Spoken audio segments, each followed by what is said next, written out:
When it comes to horse racing, you can never have too much information. With TwinSpires, you can place your bets with confidence, whether you use handicapping insights like our Brisnet speed ratings, prime power and past performances, the guidance of our experts' top picks, or just choose a name that catches your eye. Yes! No matter how you pick your horse, bet with TwinSpires. And now you can race to victory with TwinSpires tournaments. Welcome back to the TwinSpires Jury. I'm Ashley Anderson here with James Scully and Darin Zoccali. We're going to be looking at our best bets and fades of the week at Aqueduct, Gulfstream Park, and Santa Anita, and some Turfway as well.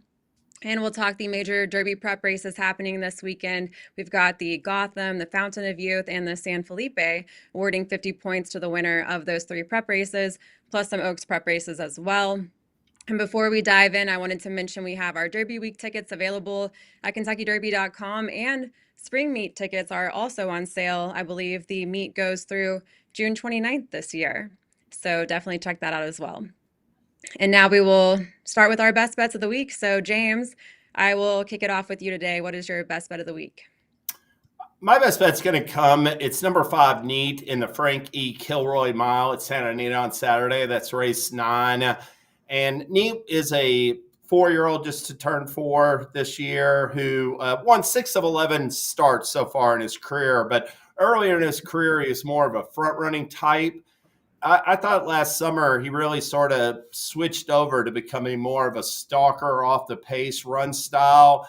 Obviously, he won the Manila Stakes from just, didn't race too far back in that race. But in the Grade 2 Hall of Fame, 3 starts back, he rallied from 6th that day to record a real nice win, I thought, at Saratoga. And then his next 2 starts, one was a 3rd. The other was I believe it was an unplaced effort in the Bryan Station, but he did make a good middle move in both in that race. We ran into Brilliant Birdie, who I just thought got really rolling at the end of last year and was the top 3-year-old turf horse in America.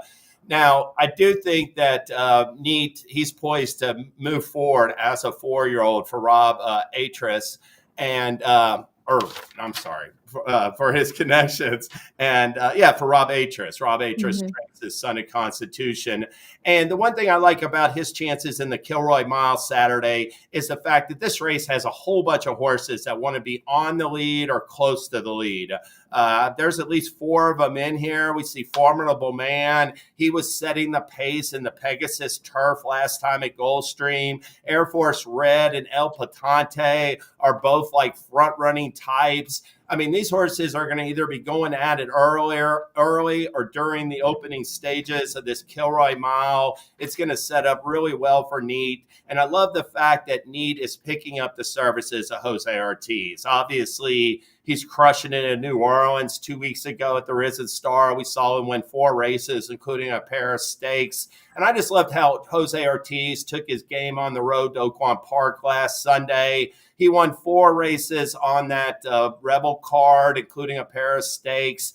He's going to California on Saturday to win races. He's unlocked in the Santa Anita handicap. And I'm going to look for him to get the job done, Jose Ortiz, on Neat in the Kilroy Mile, who should get a favorable setup from off the pace.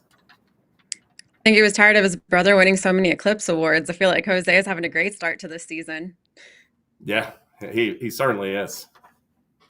Darin, any thoughts on this, or want to take it over to your best bet?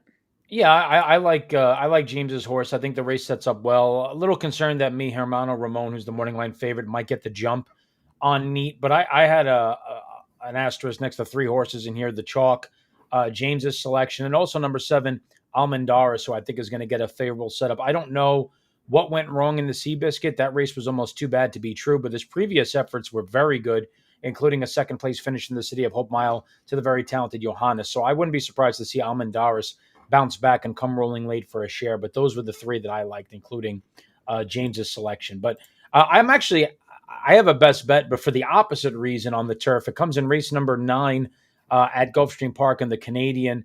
I love Silent Heart in here because I think he's a legit wire-to-wire threat. This race is the exact opposite. I don't see that much early speed in this particular spot. Maybe his main competition on the front end, if you want to make an argument, could come from a horse like Omni King or a Tone, but I don't think either of them are as quick as Silent Heart. And I think Silent Heart and Luis Saez is going to get very aggressive here. This horse was prompting a pace going a mile trip last time out in 22-1 and 45. And I think is going to get all the running on the front end here. He ran extremely well in a good allowance event, beating the talented Strong Quality last time. He was a beaten favorite 2 back when stalking at Gulfstream in the Tropical Park Derby behind another talented horse named Cugino as well. This horse just always shows up and runs his race. And, he stretched out to the mile in his last 3 starts, and it's paid dividends. He's won 2 of 3, including a stakes victory in the Showing Up as well. So I'm going to look for Silent Heart to do all the running here. Play Catch Me If You Can at what looks to be a pretty square price, given that he's 6-1 on the morning line. I had a feeling this was based off of pace scenario and Silent Heart potentially going for the early lead and going gate to wire here. And also a horse for the course, 3 wins from 5 starts at Gulfstream and has a win and a second from 2 tries at this distance. So don't fault you at all for going with Silent Heart. I think the 1 Irish Aces looks interesting, but seems to do better with just a little bit more ground at a mile and a 16th. But I certainly would include the 5 if I'm playing an exacta there. Or this is a mile and a 16th, not a mile. Yeah. But anyway. What a good beat Brian Lynch is having, too, winning at like a 20% clip, almost a 20% clip at Gulfstream this winter. And, I could see the pace advantage, why Darin likes Silent Heart. Yeah, he's coming off a 9 in the Ragazins as well. And while obviously the Pegasus World Cup turf horses are coming off of a faster sheet number, it's a little bit of an anomaly because those horses had previously been running figures very similar to Silent Heart, and then they went into the Pegasus and they all jumped from 9s and 10s to 4s and 5s, whereas Silent Heart's coming off of a lifetime best 9.5 and seems to be going forward. So there's also a sheet play here in the fact that I think maybe they've kind of over-indexed the Pegasus World Cup turf, and maybe Silent Heart is just about as fast as these other horses right now and is going to offer a much better price. Well, I will take it over to Santa Anita for my best bet, and I'm going with number 5, Rashmi at 7-2. And this is a last out winner who has been red hot at the distance of a mile on the turf. And Rashmi is a 4-year-old by Oscar Performance. Won last out as the favorite in the Grade 3 Megahertz, beating a couple of today's rivals. And in her last 6 starts, has won 4 times, all at the distance of a mile over firm turf.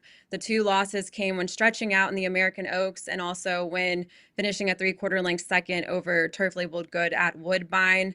So I like the form of this horse, and I think that there's a vulnerable morning line favorite in Alpha Bella who has been racing on the dirt, switching back to turf, but hasn't won in quite a while on the turf, and also is just 2 for 12 lifetime running on the grass. So I will back the 3rd choice on the morning line here with the 5.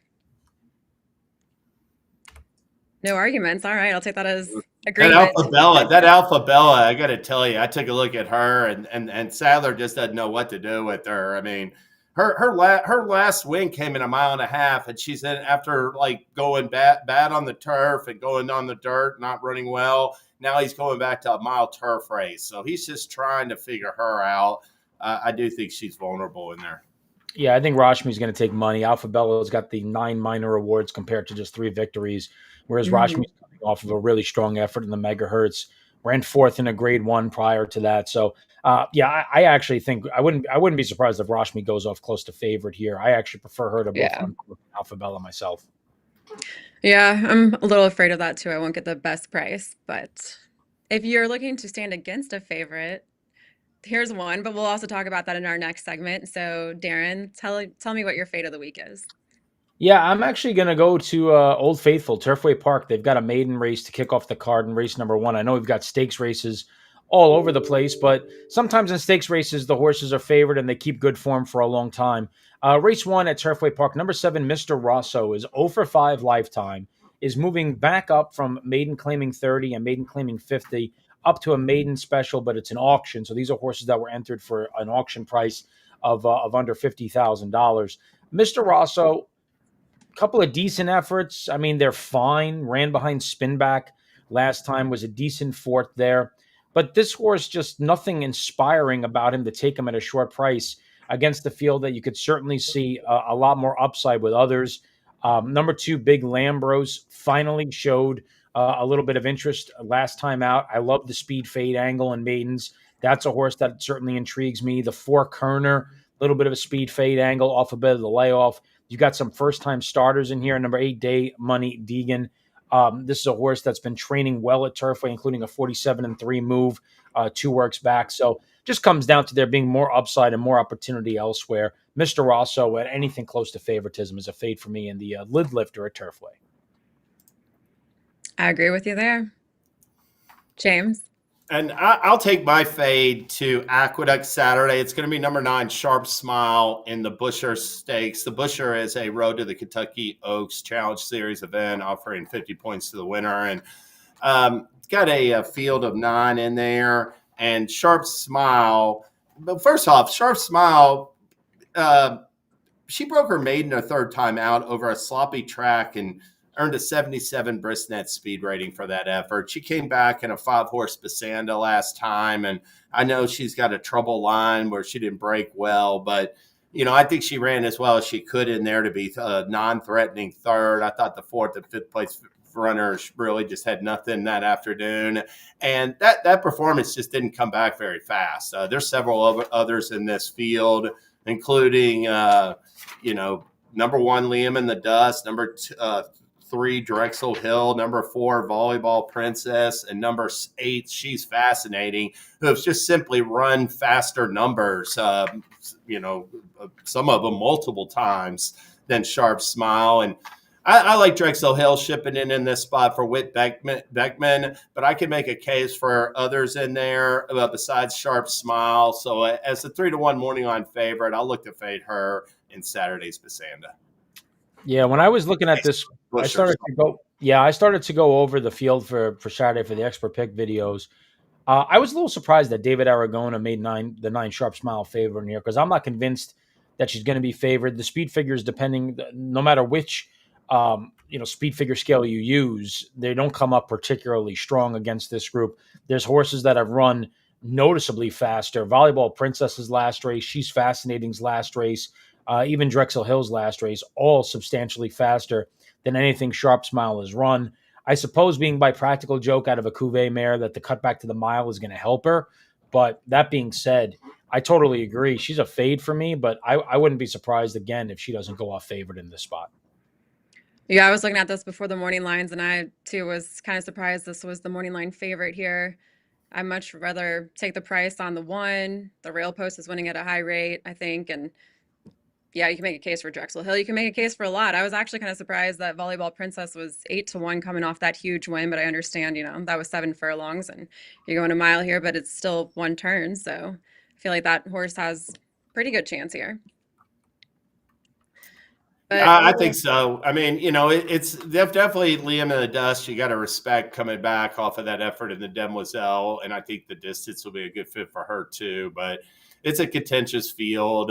These 3-year-old fillies, at least in this field, are all trying to sort themselves out. All right, I'm taking it back to Santa Anita for my fade, and I'm going with number 7, Ball Don't Lie, at 7-2, and it's a 4-year-old gelding returning off a more than 9-month layoff from Mark Glatt and finished a 7-length second last out when beaten as the favorite in the 7-furlong Lazaro Barrera Stakes at Santa Anita. He broke his maiden 2 back at today's distance with Frankie Dettori aboard, and he had a 100 Bristnet speed figure. But coming off that long layoff and the fact that he's lightly raced, going up against a lot of runners here that have more experience, some of them multiple wins, I don't like this horse at all as the favorite in the field. And I think there's a chance to play a couple others with bigger prices. Also, if you note, there's a rider switch here, kind of some musical chairs going on, or musical saddles in this race. So Antonio Frazio was on Ball Don't Lie, now on the 1 who I thought had a good chance, Shady Tiger, at 4-1 for Phil D'Amato. And interestingly, Juan Hernandez is no longer on Shady Tiger, but instead on Bob Baffert's Hard to Figure at 10-1. So all those rider changes, I don't think you always can read into it, but sometimes you can read the tea leaves. And I feel like the fact that we got a rider switch off of this morning line favorite, I think that says a little something on top of all the other reasons I wanted to fade this horse at 7-2. So jockey don't lie in this case, in my opinion. We'll see if that's true. It's going to Apprentice Jock that has 6 placings from 17 starts, but he is 0 for 17 at the meet. Yeah. So not real keen on I'd like to see a jock win a race. Back in it, especially at short odds. You can make an exception if the price is right. Yeah, this is a wild race with a lot of speed in it, and horses coming off of some of them coming off of substantial layoffs. I thought the 11 Momad was interesting, who Yep. debuted in spectacular fashion, winning a very fast race at Del Mar, came back with a big figure, debuted as a 4-year-old. If it was somebody other than John Sheriffs, I'd worry about that, but he runs horses when they're ready. Then came back and kind of, regressed off of that monster figure. But it seems to be working steadily for the return, including a 46-4 bullet move in preparation for this. I like the post here, drawn to the outside of the sprint. So I thought he was somewhat interesting in a race that, quite honestly, is a bit of an enigma wrapped inside of a riddle.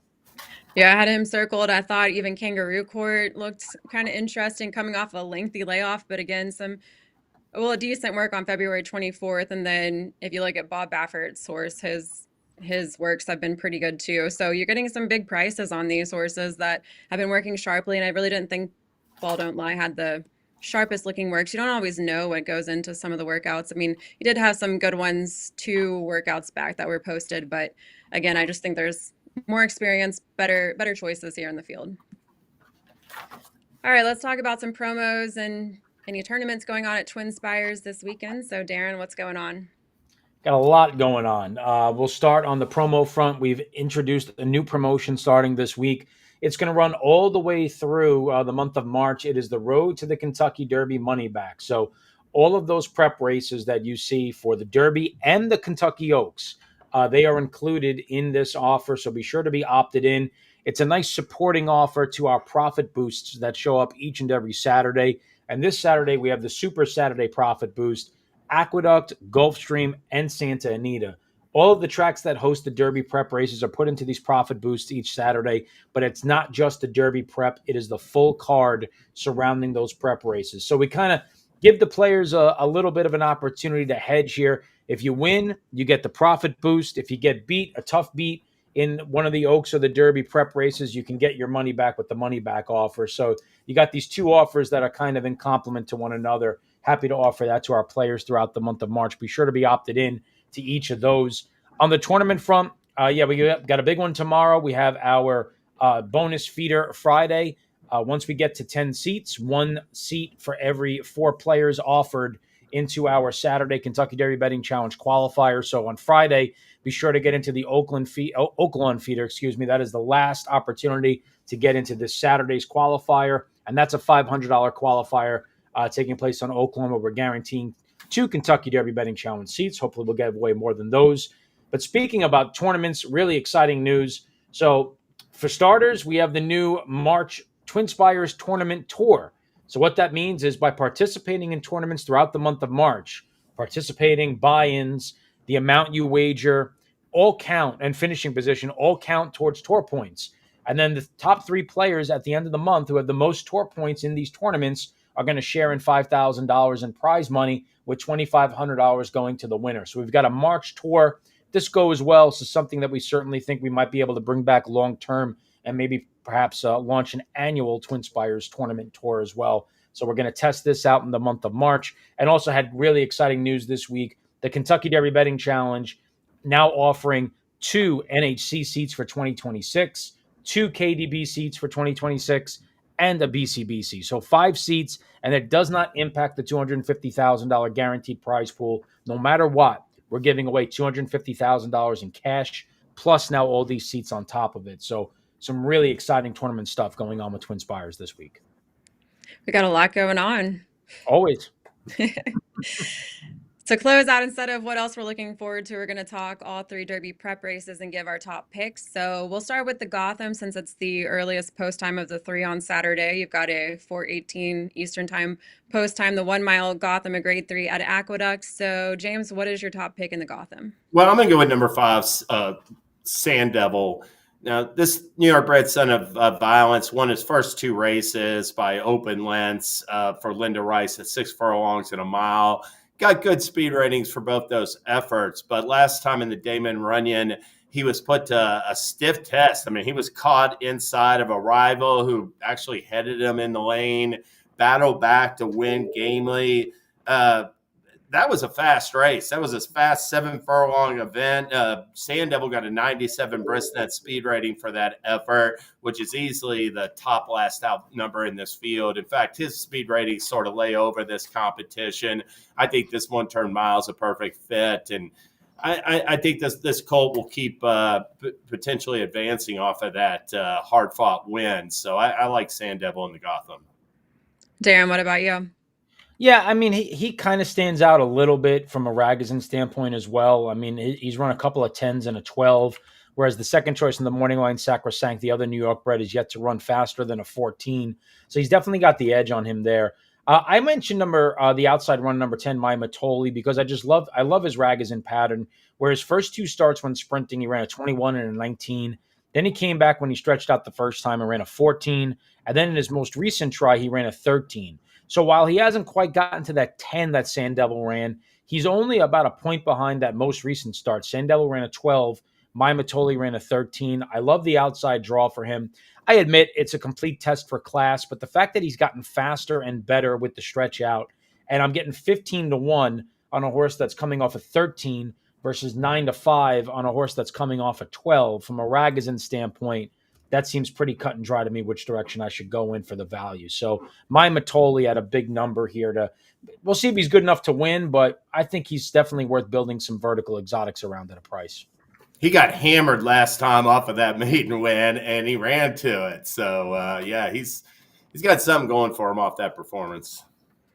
I ended up going with number 3, Calling Card, a late closer here, who was going back to Aqueduct, where he broke his maiden by 17 lengths against State Bred Company. His last 2 tries have been at Oaklawn and Fairgrounds, and he was 3rd in an allowance optional claimer at Oaklawn, and then he was an 8 or a 5-length eighth in the Lecomte over a sloppy track at Fairgrounds. So looking at all the speed that I feel like is signed on for this, I'm looking for a late closer. He's 6-1. I could see him, maybe settling for a minor award here, but I think he's got a shot to rally late. So I'll play him at that price of 6-1, because I'm not going to get a good price on the 4 Sacrosanct or the 5 Sand Devil. Yeah, it makes sense. He is going to get the setup. And I mean, listen, that was a funky track in that Lecomte. His best race came at Aqueduct, 3 back, and he ran 3rd to Sandman in his next start. So, you could do worse, and I like you're going for some value in there against these lightly raced, short-priced runners. Now we'll move over to Gulfstream Park for the Fountain of Youth, and we have a 5:44 Eastern Time post time in race 13. Let's see, Darin, who was your top pick? Yeah, I mean, I can't pick against Burnham Square. I'm obviously biased, co-owner of his sister. So if he continues to run well, her value goes up. We're actually probably going to breed her to Liam's Map in the next couple of weeks, who's the sire of Burnham Square. So, but yeah, I mean, he's gotten better as he's aged since they put the blinkers on. Obviously, his maiden win was very special. His Holy Bull, I was very impressed with the fact that you can kind of stop and start on him and navigate his way through and circle up and continue to run. The one thing about Burnham Square is he doesn't get tired.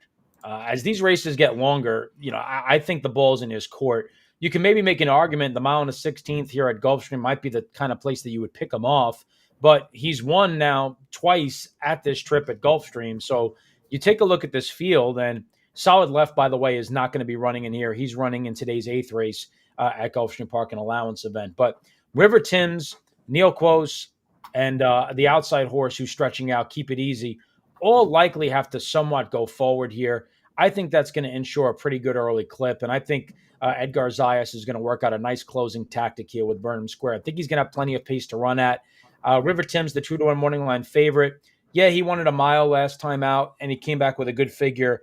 But now going 2 turns for the first time, by McLean's music out of a discreet cat mare. There's a lot of sprintiness on the dam side of that pedigree. I question how far he's going to really want to carry that speed. So I'm going to come back with Burnham Square again. Root for him to get into the starting gate for personal biased reasons, I guess we'll call it. The angle of being a horse owner.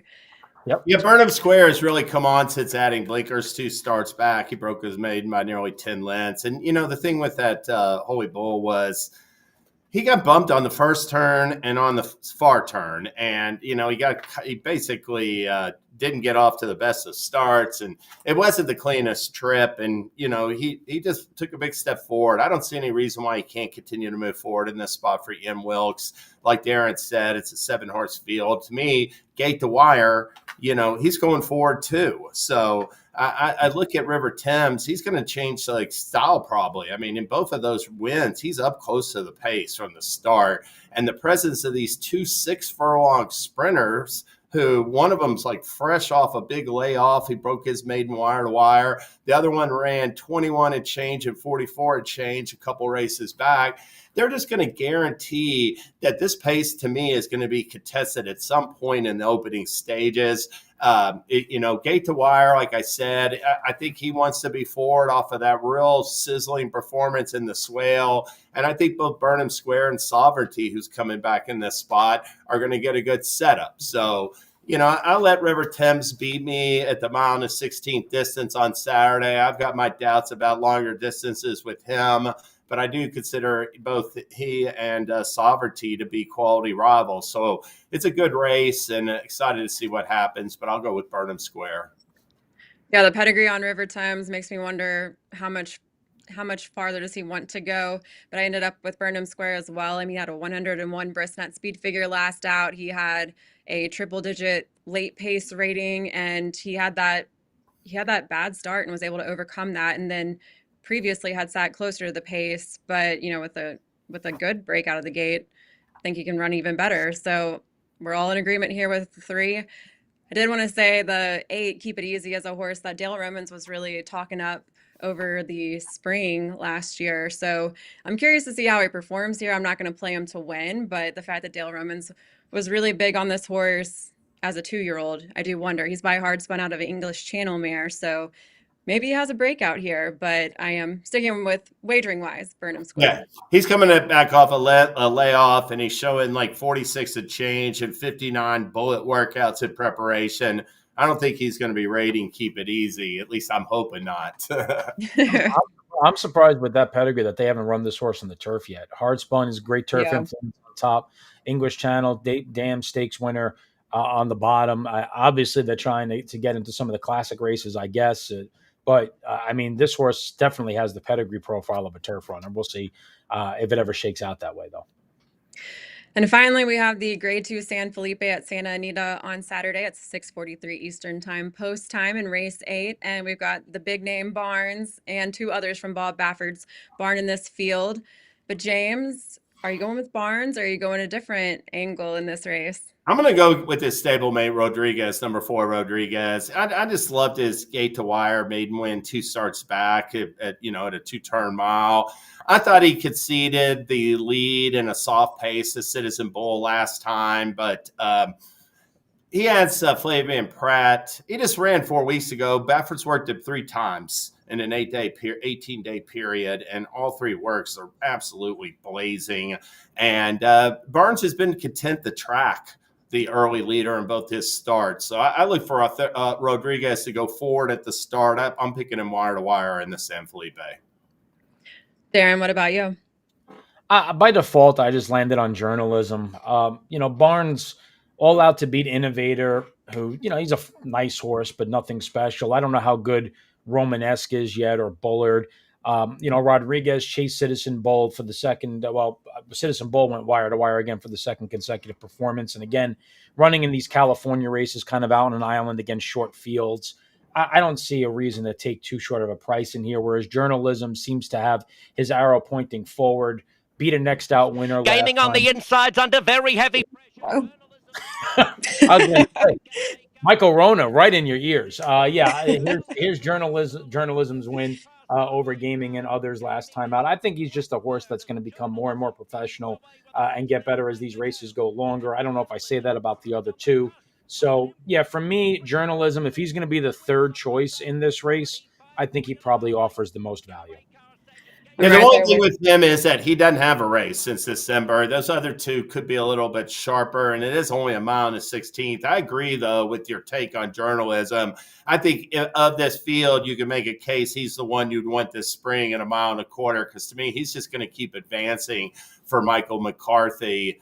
But, he's going to have to be sharp to beat these Baffert runners at a mile to 16th on Saturday. Darin, you took a lot of the reasons that I had for journalism as well. And, it's more of the fact of better price, a horse that has already proven himself at a mile and a 16th. Barnes is stretching out to a route for the first time. Rodriguez just finished second, racing a mile to a stablemate. So just the fact that I have a few questions with those horses here, and journalism already has answered some questions for me at the distance, I decided to go with that 7-2 price here.